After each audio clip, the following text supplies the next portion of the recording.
Hello, in this video I will show you how to set up a Turbo VPN on Honor 200 Pro.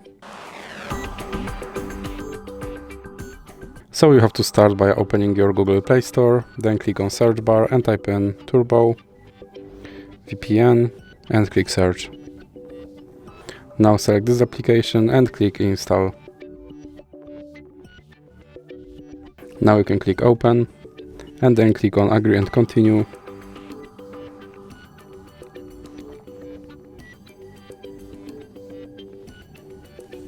Now you can close this ad and click on allow and click consent.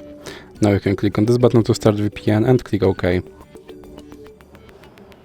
And you can close this ad, and as you can see now I'm connected to VPN in United States. So that's it for this video. If you liked it, please remember to leave like and subscribe.